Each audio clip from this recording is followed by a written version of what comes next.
Hello student, we are going to discuss about cell injury. Many students belong to Hindi medium, so this video we make in Hindi. In any query or doubt in please message me. Okay, इस video में अपन cell injury के बारे में discuss करेंगे. Now our topic is cell injury. Then it can be defined as a variety of stresses a cell bears as a result of changes in its internal and external environment. इसे अपन थोड़ा diagrammatic वे में इस type से समझ लेते हैं. Suppose it's our cell, then अगर कुछ सेल कहीं से इंजर्ड होती है, अगर इंजर्ड होती है तो इसका इंटरनल एंड एक्सटर्नल एनवायरनमेंट है वो चेंज हो जाएगा. ठीक है, सपोज इट्स आवर सेल, अगर सेल कहीं से किसी रीज़न से या कहीं कुछ स्ट्रेसेस इसमें होता है, ये सेल बियर्स होती है या इंजर्ड होती है, देन इसका it's internal and external environment change हो जाएगा. It's called cell injury. Okay, now cell injury is two type. First one है reversible cell injury and second one irreversible cell injury.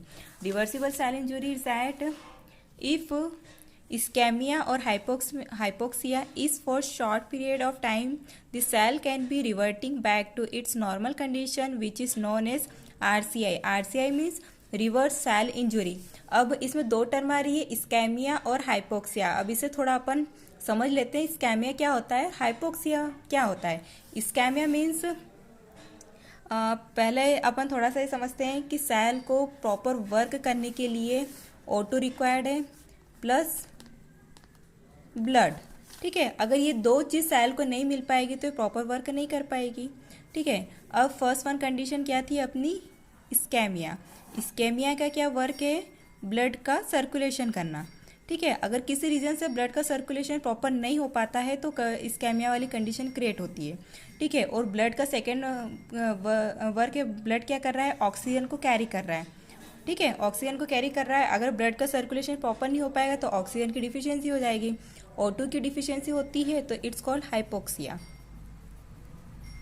ठीक है, अब अपन ऐसे भी समझ सकते हैं, इस्केमिया मीन्स प्रॉपर ब्लड का सर्कुलेशन नहीं होना. ठीक है, और सेकेंड में हाइपोक्सिया में डिफिशियंसी ऑफ O2. ठीक है, अब इसे अपन यहाँ ऐसे इन वर्ड ऐसे भी समझ सकते हैं.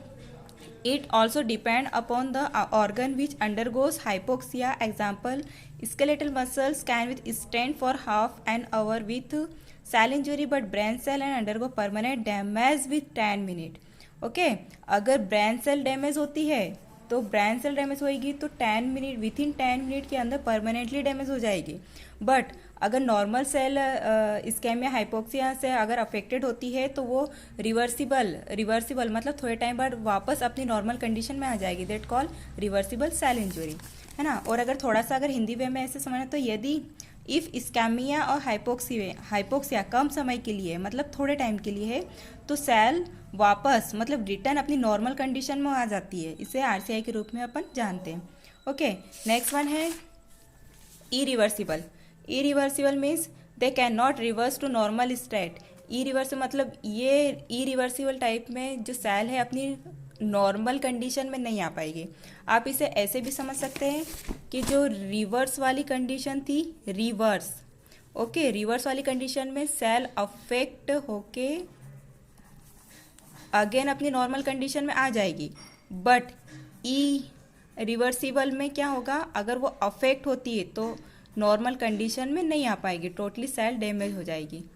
ठीक है, अब नेक्स्ट वन अपन आते हैं इसके कॉजेज. अब सेल इंजर्ड हो रही है तो इट्स वेरी इंपॉर्टेंट हो जाए कि कॉजेज क्या है सेल के.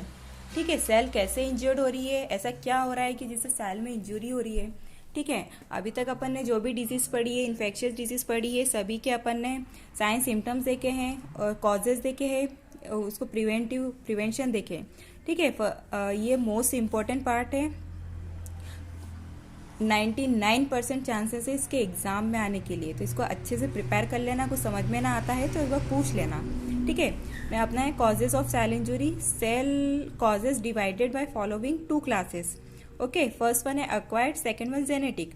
अक्वायर्ड कॉजेज इंक्लूड, अब अक्वायर्ड कॉजेज में क्या क्या इंक्लूड हो रहा है अपना, first one hypoxia, ischemia, physical agent, chemical agent and drugs, microbial agent, immunological agent, nutritional derangement, psychological factor. अब इसे कोई आपको रटने वाली ज़रूरत नहीं है, आप नॉर्मली इसे सिंपली वे में ऐसे भी समझ सकते हैं। हाइपोक्सिया इस्केमिया पर रिवर्सिबल सेल इंजरी में समझ चुके थे क्या होता है।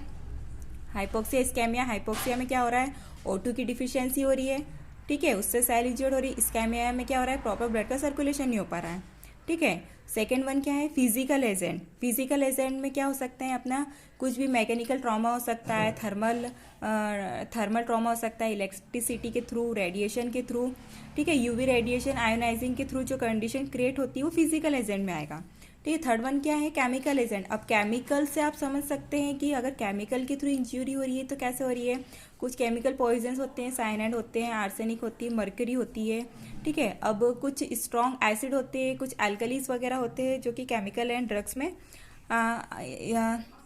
आते हैं।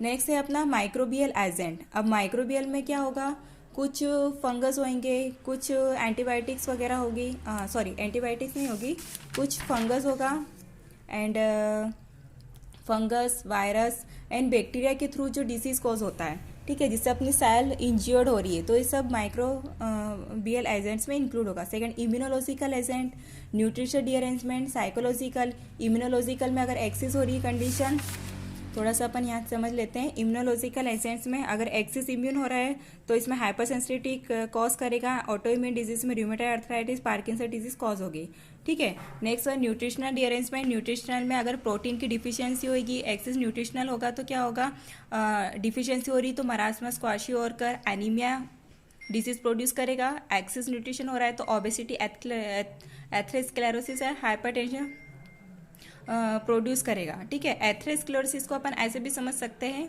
That excess of cholesterol causes atherosclerosis, ठीक है, यानी कि कोलेस्ट्रॉल का लेवल हाई हो जाएगा, बढ़ जाएगा तो एथेरोस्क्लेरोसिस कॉज करेगा। Next one, psychological factor. Psychological factor को आप ऐसे भी समझ सकते हैं कि अगर कंटिन्यू स्मोकिंग कर रहा है तो स्मोकिंग करने से लीवर डैमेज हो रहा है, लीवर भी एक तरह से अपनी सेल है जो कि डैमेज हो रही है, ये साइकोलॉजिकल फैक्टर में इंक्लूड होगा। कॉजेज खत्म। नेक्स्ट वन है अपना जेनेटिक कॉजेज। जेनेटिक कॉजेज में क्या क्या इंक्लूड हो रहा है, development defect, cytogenic defect, single gene defect, storage defect and disorder with multifactorial inheritance. अगर कॉजेज में अगर आप ज़्यादा याद नहीं कर पा रहे हैं तो आप इसके 2 पॉइंट पढ़ लीजिए अच्छे से, 2 को ही आप डिफाइन कर दो, सफिशियंट है। फर्स्ट वन, डेवलपमेंट डिजीज में सम केमिकल ड्रग्स हैं and some chemical drug had ability to induce teratogenic effect, ठीक है। डेवलपमेंट डिजीज में जब जैसे जैसे एम्ब्रियो डेवलप होगा तो उससे उसका मार्फोलॉजिकल चेंज होंगे एंड फेटल लाइफ उसमें फेटल लाइफ प्रॉपर डेवलप नहीं हो पाएगी, उसमें एबनॉर्मलिटीज बहुत ज़्यादा देखने को मिलेगी, ठीक है। साइटोजेनिक डिफेक्ट में क्या होगा, it include change in number of chromosome, मतलब इसमें number of chromosome upon include कर रहे हैं। सिंगल जीन डिफेक्ट में क्या होगा, इट मीन्स द म्यूटेशन, मतलब सिंगल जीन का म्यूटेशन होगा और जिसमें डीएनए अपना परमानेंटली डैमेज हो जाएगा। ये अपना causes of cell injury complete हो गया है। मैंने आपको इसमें सेल का इंट्रो प्लस सेल के type plus causes of cell injury इतने टॉपिक कवर किए हैं। अगर इसमें कोई डाउट है, कोई क्वेश्चन है तो आप मुझे मैसेज कर देना, अपन कंटिन्यू उसे शॉर्ट आउट कर लेंगे। Thank you.